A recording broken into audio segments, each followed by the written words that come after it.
यहाँ के सांसद को लोगों ने नकार दिया, पटना साहब की जनता ने नकार दिया, लापता घोषित कर दिया। तब प्रधानमंत्री को आना पड़ा उनके बचाव के लिए। 10 साल क्यों नहीं आया? आपने खाली 140 लोगों को कर दिया हिंदू खतरे में। 55 साल हिंदू खतरे में नहीं रहा, तब हिंदू खतरे में कहाँ हिंदू खतरे में रहा? आप जहाँ पे खड़े वहाँ गंगा जमुना तहजीब है, बगल में गुरुद्वारा है, बगल में मंदिर है, उसके बगल मस्जिद है, उसके बगल में गिरजाघर है। यहाँ तो कोई सौहार्द खराब नहीं हुआ।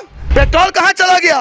सारा पैसा लोगों का खून चूस के निकाल रहे हैं नरेंद्र मोदी पीछे के पॉकेट से। स्किल्स नहीं है। कॉन्फिडेंस से कैसे बोल देते हैं कि हम 400 पार लाएंगे और यहाँ की जो सरकार है लालू प्रसाद उसको एक भी सीट नहीं आएगा जी।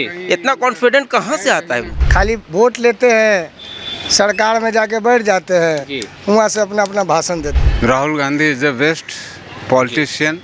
स्टार जो होता है ना, स्टार प्रचारक मोदी जी हो गए स्टार प्रचारक। कि हमारे घर के बगल में मुसलमान रहते थे और उनके घर से हमारा खाना जाता था, तो ये हमको समझ में नहीं आता है। नहीं तो ये प्रधानमंत्री झूठ बोल रहे हैं जी। पनोरमा ग्रुप, जो सोचता है वो करता है। आपके अपने सपनों का आशियाना।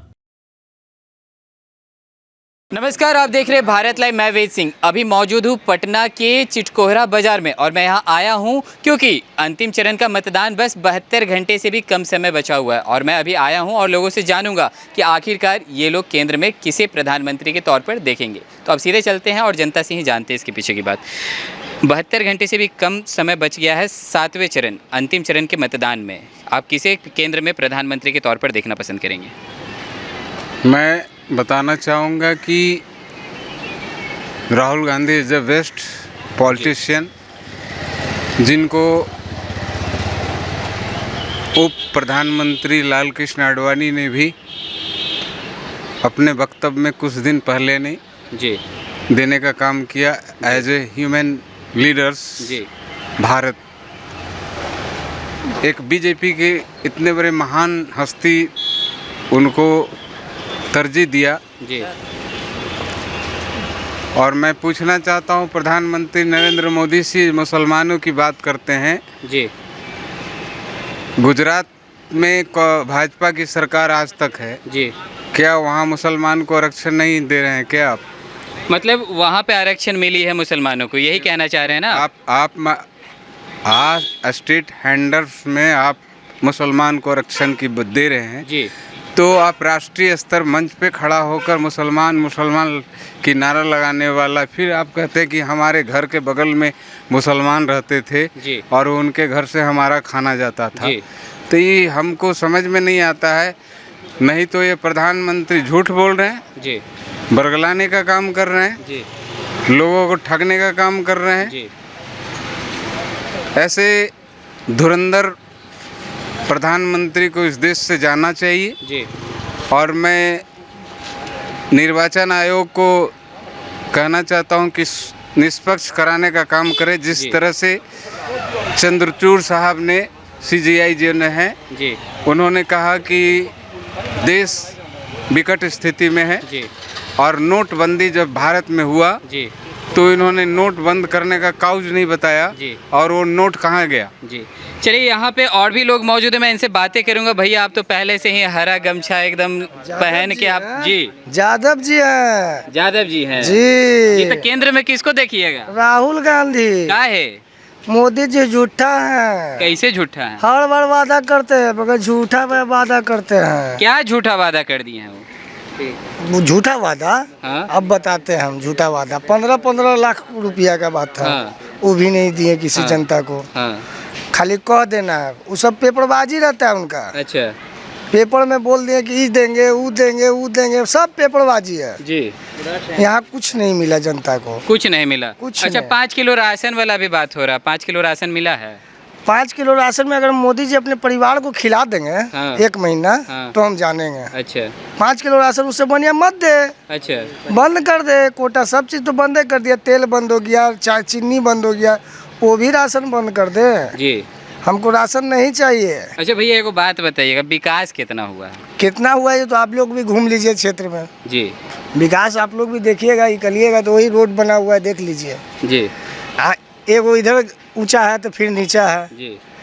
फिर आगे जाइएगा उस बस्ती में भी हिलिएगा तो आपको कहीं विकास नहीं है जी खाली वोट लेते हैं, सरकार में जाके बैठ जाते जी। हैं, वहाँ से अपना अपना भाषण देते हैं। लेकिन कह तो रहे हैं कि 10 साल में काफ़ी विकास हुआ है, रोड बनी है, जहाँ जो गांव में सड़क नहीं पहुँचती थी वहाँ तक सड़क पहुँची है। तो हमको दिखाएंगे ना मोदी जी बताएंगे कहाँ कहाँ विकास किया है, उनका सांसद कहाँ कहाँ विकास किया है। अच्छा काहे आप बाप किए हुए हैं सब। जी 3 बार पटना आ चुके हैं, जी 3 बार पटना आ चुके हैं। पटना आके रोड शो भी किए हैं। रोड शो किए तो जी। क्यों आ रहे बार बार?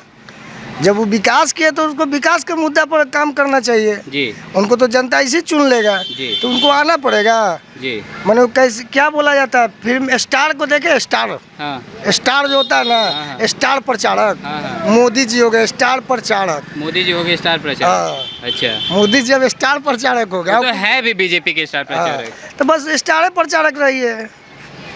काहे के लिए आप कुर्सी पर बैठे हुए, झूठों का वादा करना, झूठा वादा करना, खाली जी, वादा जी, जी। करना। कुछ कह रहे हैं क्या क्या? हाँ, बताना चाहते हैं मोदी जी का आने का अर्थ था जी। रोड शो एक बहाना था। जी उन्होंने राजभवन में ठहर कर जी पूरे भी जितने भी बिहार के डीएम को जी मीटिंग करने का रात में उन्होंने किया।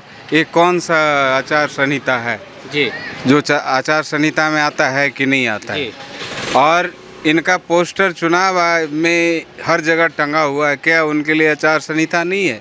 जी आप शहजादा कह रहे हैं, इसके लिए आचार संहिता नहीं है? जी आपके लिए सदस्यता रद्द होनी नहीं चाहिए? जी। अच्छा, सम्राट चौधरी तो यहाँ तक बोल दिए हैं कि लालू प्रसाद यादव अगर मोहम्मद लालू भी हो जाए तो भी एक भी सीट नहीं मिल रही है बिहार में।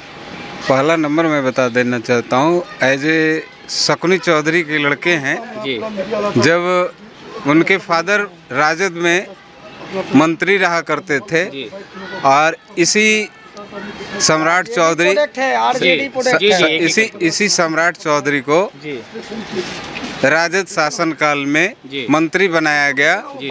यही भाजपा के तमाम लोगों ने इसका विरोध किया। अच्छा तो इनको दवाई का घुट्टी होता है ना हाँ, हाँ। कि मैंने वहाँ गंगा जल छीट गया तो सब पाक हो गया, वही हाल है इसका। अच्छा, चलिए यहाँ और भी जनता है उनसे मैं जानूंगा और कि इस बार अंतिम चरण का मतदान है भैया। पहले ये बताइएगा आप मुझे कि इस बार किन किन मुद्दों पे सोचकर आप लोग वोट दे रहे हैं? बस विकास के मुद्दे जो आप बोल रहे कि विकास हुआ है, जी तो रोड बनाना ही विकास होता है। जी। कि और लोगों का भी मतलब आप धंधा विकास पानी, किसे मानते हैं? बिजनेस में जैसे गरीब लोगों को काम मिलना चाहिए। जी। जो बेचारा बैठा हुआ हर मोहल्ले में जी। देखिए जाए कि 10 अगर एक घर में 10 परिवार है तो 8 बैठा हुआ 2 काम कर रहा है, जी, तो खा लेगा वो। लेकिन लोग तो कह रहे हैं कि बेरोजगार वो हैं जिनके पास स्किल्स नहीं है। कॉन्फिडेंस से कैसे बोल देते हैं कि हम 400 पार लाएंगे और यहाँ की जो सरकार है लालू प्रसाद उसको एक भी सीट नहीं आएगा? जी। इतना कॉन्फिडेंट कहाँ से आता है उनको? क्योंकि वो लोग आकलन कर रहे हैं लोगों से, वो लोग भी जाके मिल रहे हैं। तो ये आकलन आप गलत भी तो कर सकते हैं, गलत भी तो हो सकता है, वो तो सामने आ जाएगा ना आपको आकलन। बस 2-4 दिन की बात ही है, वो तो सामने आ जाएगा आकलन कि क्या सही है क्या गलत है, हम कहाँ हैं और आप कहाँ हैं। अच्छा, क्या लगता है अपने 400 पार होगा? बीजेपी जो नारा लगा रही है बार बार 400 पार का। ये कॉन्फिडेंट है। देखिए अपना अपना आदमी का एक जज्बा होता है कि हम इतना ला सकते हैं। जी बोलने में क्या जाता है, जी। कोई दिक्कत नहीं है, बोलने दीजिए, उससे कोई दिक्कत। 400 पार तो खैर पॉसिबल ही नहीं है। अच्छा, अभी आपने बोला है कि अगर रोजगार, सारा सीट अरे वही एक ले मिनट, लें, अभी आपने रोजगार के ऊपर बातें की तो उस पे भी वहाँ से बोला जाता है कि बेरोजगार वही है जिसके पास स्किल्स नहीं है। बिजनेसमैन है, सुनिए हम लोग जी। बिजनेसमैन, जो हम कपड़ा खरीद के लाते थे अगर 100 रुपये में वो 250 रुपया मिल रहा है तो हम जी। बेचेंगे कितना में उसको? जी जी जी। चलिए कहाँ यहाँ- से बेचेंगे? चलिए तो महंगाई कैसे बढ़ गई? हर जी, चीज़- यहाँ पे और भी लोग मौजूद हैं, मैं इनसे बातें करूँगा। क्या अंतिम चरण का मतदान होने को 72 घंटे से भी कम समय है, केंद्र में आप किसे देखेंगे? केंद्र में नई सरकार को देखेंगे, लोगों का भविष्य देखेंगे। जी। 140 करोड़ लोगों का भविष्य देखेंगे। जी केंद्र में देखेंगे सुशासन की सरकार, जी केंद्र में देखेंगे गंगा जमुना तहजीब, जी केंद्र में देखेंगे लोग खुशहाल है, महिलाएं सुरक्षित हैं, जी। वो देखेंगे।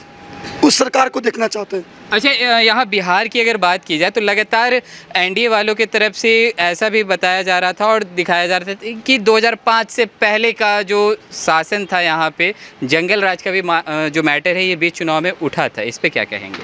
देखिए, कोई जंगल राज की आप लोगों को भटका रहे हैं। जी आप यहाँ के, आपका विधायक जी दीघा विधानसभा से, जी आपका एमपी पटना साहब से, आपका मेयर यहाँ से, जी। आपकी सरकार यहाँ इतने सालों से चल रही है, डबल इंजन की सरकार।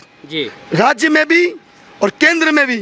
जब जहाँ डबल इंजन की सरकार है तो वहाँ पे क्या महंगाई, वहाँ पे क्या दिक्कत। यहाँ पे सबसे बड़ा मुद्दा महंगाई जी। सिंचाई, लेकिन महंगाई सिंचाई पे बात कीजिए, महंगाई पे बात कीजिए, सिंचाई पे बात कीजिए, स्वास्थ्य पे बात कीजिए, बेरोजगारी पे बात कीजिए। आप खाली धर्म पे नाम पे वोट मांगते हैं, वही आपका मुद्दा है। आपने खाली 140 लोगों को कर दिया हिंदू खतरे में। 55 साल हिंदू खतरे में नहीं रहा, तब हिंदू खतरे में कहाँ हिंदू खतरे में रहा। आप जहाँ पे खड़े वहाँ गंगा जमुना तहजीब है, बगल में गुरुद्वारा है, बगल में मंदिर है, उसके बगल मस्जिद है, उसके बगल में गिरजाघर है। यहाँ तो कोई सौहार्द खराब नहीं हुआ। आप खुद सौहार्द को उत्पन्न खराब करना चाहते हैं, देश के लोगों को गुमराह करते हैं। क्या देश के प्रधानमंत्री, क्या अमित शाह के बेटा कभी उनको देखे नारा लगाते हुए? जी। जय शाह पे बोलेंगे। जय शाह ने अपना बिजनेस कहां से कहां किया और कहां चला गया। बीसीसीआई का सेक्रेटरी बना हुआ है जय शाह, अपने बेटा को बीसीसीआई का सेक्रेटरी बनाए हुए हैं। जी। उस पे क्यों नहीं बोल रहे? एक आखिरी बात आपसे मैं बोलूँगा, अभी आपने महंगाई को लेके कहा, लेकिन और लोगों का भी ऐसा कहना है कि महंगाई बढ़ रही है और ऐसे वैसे लोगों का वेतन भी बढ़ा है, इस पे क्या कहेंगे? आप पूरा प्राइवेटेशन कर दिए, कहाँ बढ़ा है? आप पूरा प्राइवेटेशन पूरा कर दीजिए ना, आप पूरा प्राइवेटेशन कर दी ना। 1980 में 65 रुपये था जी, 65 रुपये था, गैस था, सिलेंडर था। आज देखिए जब 2014 में ये आए, 10 साल हो गया इनको, 400 रुपये था। तब स्मृति ईरानी और हेमा मालिनी रोड पे बैठती थी ना, कहती थी प्रधानमंत्री यूपी के इतने बड़े अर्थशास्त्री को चूड़ी भेजने का काम करती है। 1100 सिलेंडर है। आज क्यों नहीं बोल रही स्मृति ईरानी? महंगाई पे क्यों नहीं बोल रही है? आज कांग्रेस को लग गया 55 साल लग गया 400 करने में, और इन 10 साल में ट्रिपल कर दिए। पेट्रोल कहाँ चला गया? सारा पैसा लोगों का खून चूस के निकाल रहे हैं नरेंद्र मोदी पीछे के पॉकेट से। इनकी सिर्फ सरकार दो की सरकार चल रही है, कॉर्पोरेट की सरकार है। यहाँ पे देश में कॉर्पोरेट की सरकार है। आप देश का चौथा स्तंभ है, क्या आपको नहीं पता कि देश में क्या स्थिति है? सब प्राइवेटेशन कर दिया है, प्लेटफॉर्म टिकट 50 रुपये कर दिया। देश के हालात बहुत खराब है। अब देश की जनता नहीं जागरूक होगी, बद से बदतर होगा। चलिए एक आखिरी सवाल रहेगा, केंद्र में आप क्या देखना चाहेंगे? किसे देखना चाहेंगे? केंद्र में ऐसी सरकार देखना चाहते हैं, नया चेहरा, युवा चेहरा, जो सबकी सुने। कौन? राहुल गांधी। लेकिन अभी तो महागठबंधन की तरफ से फैसला भी नहीं हुआ कि केंद्र में कौन बैठेंगे। नहीं हुआ, सारे गठबंधन का फैसला होगा तभी बनेगी। देखिए राहुल गांधी ने पद यात्रा की, भारत जोड़ो यात्रा और भारत न्याय यात्रा, ये दोनों यात्रा करके उन्हें देश की लोगों की आवाम की आवाज़ सुन के मैनिफेस्टो तैयार किया। कांग्रेस का मैनिफेस्टो नहीं है, देश की लोगों की आवाज़ का मैनिफेस्टो है। कश्मीर से कन्याकुमारी गए ना, मणिपुर से निकले ना मुंबई तक, इतने किलोमीटर 1000 किलोमीटर चले ना, लोगों की आवाज़ सुनी, आवाम की आवाज़ सुनी, क्या दिक्कत है लोगों को, कितनी कठिनाई है, 10 साल से लोग त्रस्त है। उनकी आवाज़ सुन के राहुल गांधी ने, माननीय मल्लिकार्जुन खड़गे जी ने ये कांग्रेस का मैनिफेस्टो तैयार किया। जी, तो ऐसे तो प्रधानमंत्री नरेंद्र मोदी भी बिहार में आके, पटना में आके रोड शो किए हैं। पर देखिए अब आज ये पटना की बात करें, प्रधानमंत्री रोड शो किया, ऐसी कौन नौबत आ गई? मैं एक साधारण सी चीज़ पूछना चाहता हूँ। बहुत बड़े दुकान होगा, मालिक अगर बैठा होगा, सेल्समैन कस्टमर से डीलिंग नहीं करेगा, अगर उठ के मालिक को डीलिंग करना पड़ेगा कस्टमर के लिए, तो वो सेल्समैन बेकार है। तो इसका मतलब अब सोच लीजिए, यहाँ के सांसद को लोगों ने नकार दिया, पटना साहब की जनता ने नकार दिया, लापता घोषित कर दिया, तब प्रधानमंत्री को आना पड़ा उनके बचाव के लिए। 10 साल क्यों नहीं आया? 10 साल हमने सूझ नहीं ली, 10 बार में डूब गया पटना, कोरोना काल में मर रहा पटना, उस समय आप क्यों नहीं बोले? आपको आना पड़ा। साफ है यहाँ की जनता ने, पटना साहब की जनता ने इस बार रविशंकर प्रसाद सिंह को, वैसे सांसद को जो घर से निकलते नहीं हैं, एक बार नहीं निकले वो, बस वो तब आते हैं जब उनको टिकट मिलता है। वो फ्लाइट से आएंगे, अपने राज्य बीजेपी आरएसएस के नेता कहेंगे मैं रोड शो करना चाहता हूँ। लोगों के बीच कभी नहीं गए, किसी के सुख दुख मरनी जीनी का नहीं गए। क्या प्रतिनिधि क्या मतलब होता है, सांसद का क्या मतलब है? हम उसके सुख दुख में सीमित हो। यहाँ का जो अंशुल विजित है, पढ़ा लिखा युवा नेता, जो लोगों की आवाज़ सुनेगा, शिक्षित जो संसद में आवाज़ उठाएगा, हम लोग को वो नेता चाहिए, हम लोग के सामने हो वो नेता ही चाहिए कि ऐसे ही बैठ के आपके घर में जा रहे हैं तो आपके सिक्योरिटी गार्ड कहते हैं कि नहीं सांसद जी नहीं है। जी चलिए, तो जैसा कि अभी आपने सुना कि यहाँ पे जो जनता मौजूद थी उनका कहना था वो साफ तौर पर एक तरफ प्रधानमंत्री नरेंद्र मोदी के ऊपर लोग काफ़ी नाराज़ भी दिखे। उनका कहना था कि 10 साल में जिस तरह से विकास होनी थी उतनी हुई नहीं है, महंगाई काफ़ी बढ़ गई है, बेरोज़गारी काफ़ी बढ़ गई है, और तो और लोगों ने बेरोज़गारी के ऊपर भी काफ़ी बातें यहाँ पे बोली। अब देखने वाली बात यह है कि दूसरी तरफ बहुत सारे लोगों का ये भी कहना था कि इस बार फिर से नरेंद्र मोदी को तीसरी बार केंद्र में उनका शासन होना चाहिए। तो अब देखने वाली बात यह है कि आखिरकार 4 जून को जो हमारे सामने नतीजे नजर आएंगे उसमें क्या निकलकर नजर आता है। तो और भी ऐसे तमाम खबरों के साथ अपडेट के लिए बने रहें भारत लाइव के साथ, और अपनी प्रतिक्रिया को जरूर साझा करें हमारे कमेंट बॉक्स में। धन्यवाद। पनोरमा ग्रुप, जो सोचता है वो करता है। अगर ये वीडियो पसंद आई और वह बिहार के राजनीति और बिहारियत से सरोकार रखेनी तो सब्सक्राइब बटन दबा के चैनल के सब्सक्राइब कर ली। ओजे एगो घंटी बा, ओकरा बटन दबा देला से कुल सटीक और मारक खबर रुआ मुफ्त में मिल जाई। अगर रुआ पत्रकारिता के हमनी के नया प्रयोग में सहयोग कर चाहतानी तो ज्वाइन बटन दबा दी। पेटीएम नंबर नोट कर ली 9386816700। धन्यवाद।